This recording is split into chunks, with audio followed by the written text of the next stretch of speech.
Bongcloud, considered one of the most aggressive and challenging openings in chess, occurs when you ignore common chess principles and develop your king. Now me, being the chess savant that I am, decide to test just how far I can climb the rating ladder with the Bongcloud. However, since there's an obvious difference between playing the Bongcloud against e5 versus, for example, the Scandi, I want to make it a bit easier. The rules are simple. No matter the opening, I have to move my king out in the first 10 moves. Manual castling is allowed, but you can't immediately bring the king back to the starting square. The goal is to get to 1800 elo before I lose 100 games. Welcome to Hitting the Bong.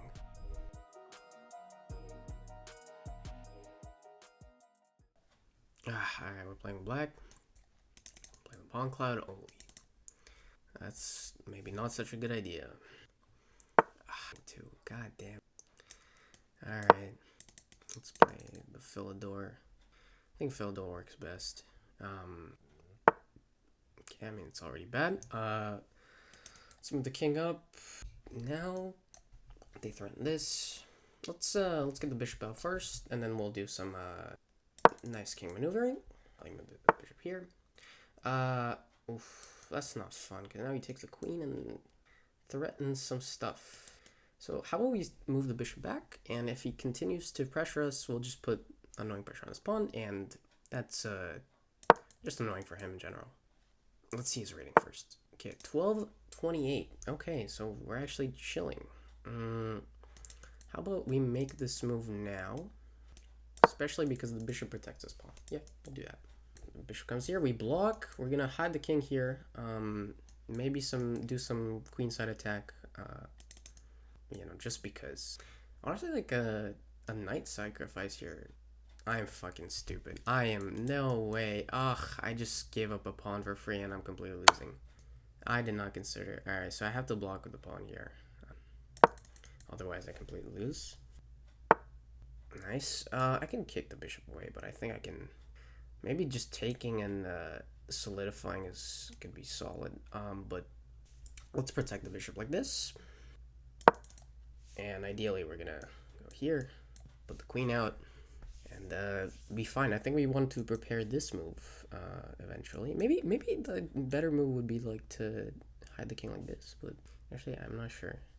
I don't know. I think I might start a pawn. Okay, so he, in general, just is kind of scared of the. Okay, understandable. Here, you can slide the king back. And I think we're fine. I think we're done. We don't have a specific. We don't have too much of a threat, and they're not threatening too much. Maybe he is trying to build up some attack with b4, but I think we have like a good ideas in mind. I think even d5 is just too sudden right now. Too quick. We need to develop all the pieces first. Probably gonna go knight here, maybe knight here. Okay, so he reroutes the bishop. Again, I don't see the problem with just normal. Maybe even here works because it's not. I actually don't hate that. You know what? I don't hate that. Let's go for it. If he, he obviously can't go here. I don't know why I was considering that. So I'm threatening to go to c5 right now. He could. No, he couldn't. I mean, he could, but it doesn't really work. So he obviously protects his pawn, but if he slides back, do we have an initiative? Is the question. We don't think so. I could just try to charge this out. Maybe I could fianchetto does not work, especially in this case. I don't know. I feel very I wouldn't want to ruin it with something stupid right now. I think like normal development is fine. Ideally, we might want to avoid something like that, but I don't think you can do that right now. You might probably just castle, play d3, reach normal position. Maybe I do want. I'll probably just play d3 though, and then what? And then there's nothing. He might castle. Let's go for the tricks. Yeah, let's go for the tricksters. If he plays d3, then not much we can do, but goes for the. If he castles, there's this very nice trick. Okay, so I think he falls for it. I think there's genuinely nothing you can do to prevent either the capture of the bishop here or the, let's slide the knight, bishop slides back. We don't see anything that wouldn't work. Okay, so we actually got pretty solid advantage. I wouldn't call it like it's not more than like one, right? That's how much the stock version would probably evaluate this, but I don't see me as having any sort of trouble here. Okay, so he defends the pawn, and I think we can just take. And this pawn structure looks absolutely terrible for him. We could play against it by trading off the queens and maybe going to an endgame, but the good thing that he did about moving the queen away from the pin, and me moving away from the pin as well, is now you can't push d4 because it just hangs this. Well, even though there's the... No, whatever.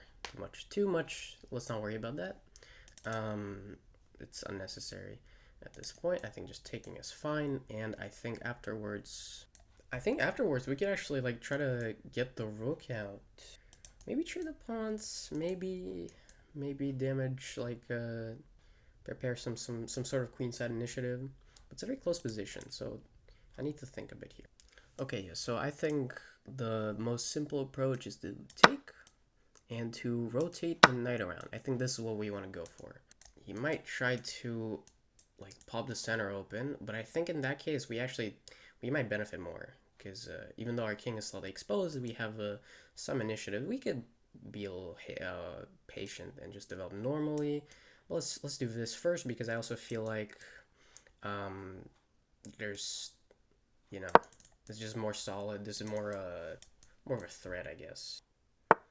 Okay, so he goes after the bishop, which I think is bad, because I think it hangs a knight in one move. I did not see that at first, but I think this wins.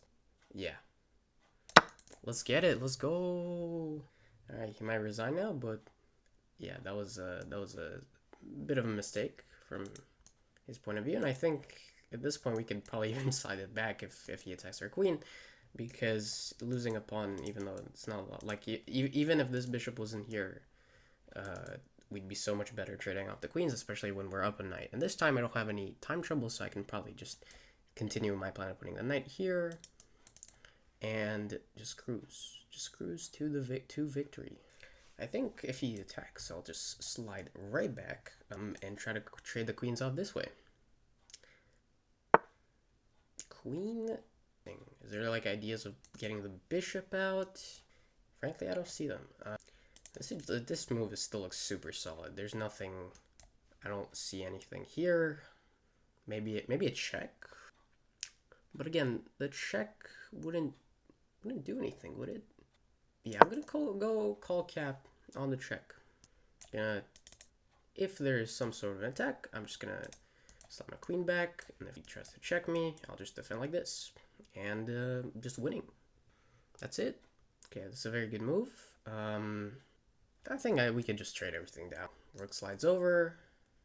I'm just making sure there's nothing weird. Oh, well, I guess there's a like more forcing move going here, right after this move, which threatens the queen, and gets a better hold of the position. And the only way to like not completely ruin everything would be to go back. But then there's this. I didn't consider this. After this, it's actually playable. It's an interesting idea. Let's go here first. Let's go here. I think he's gonna remove the rook. I think this is just the most forcing move. Yeah. He either has to trade the queen yeah, we have a strong knight, so you know what? I'll take it. This is good. Okay, he moves the queen back. Obviously, very good move. Now, can we create some sort of an attack, or do we have to advance here? Does this work? I don't think so, because I mean, it's an overextension for sure, but is it like deadly here? Man, I really want to do like a quick mate, man. So theoretically, like here, I mean, it looks bad, but I don't think, I think we need to stay solid. Like, Though this is a little clanky because the position is just not very comfortable. Like you could start attacking my queen. How about? Well, actually, yeah. Well, you know, we'll do this. We'll do this because I think we can get the queen to trade off. I think in general this is a very solid position. If he starts attacking my queen, I'll just try to go for a trade. Okay, moves the knight. Now I wonder if this bishop. I think this works now. Because I think after takes, forcing the trade, there's a check, but I mean the bishop's still protected. So, I mean you could take. It's not that big of a problem. It's actually kind of nice for us at the end of the day. We could move here, connecting the rooks, staying solid. I think going for a queen trade is most simple. And if he attacks us, we slide back. I don't love it. You know what? I don't love it. What if we just strike? What if we just do this? What's he gonna do? What's he gonna do to us? Yeah, like he can take, but like what's the big deal, man? Yeah, I'm attacking the knight, man. What are you gonna do? Huh? Like you can attack me, but I'll just go for the trade, man.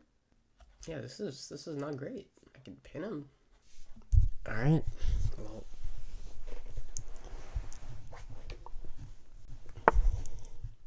yeah, this is what I thought. Now we could probably pin him. After something like this, we could take first. Not a bad idea, actually.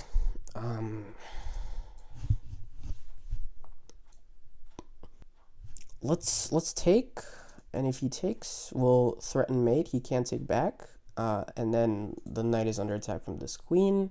That's an idea. Another idea is to simply pin, and this doesn't work because, well, obviously, we can even take the bishop, and he can't take back because the rook is hanging. So I don't like something like this. You know, let's go for this. Let's take first. If it takes like this, again, this idea, and if it takes like this, I mean, this idea feels very much like game over. Even though, I mean, honestly, if you take like this, I could just take with queen, actually. Yeah, taking the queen is much better. I would basically force a queen trade if he takes the pawn, and if not, it's like game over on all fronts, because I'm also threatening the rook over there. Oh, wow. Nice moves by me.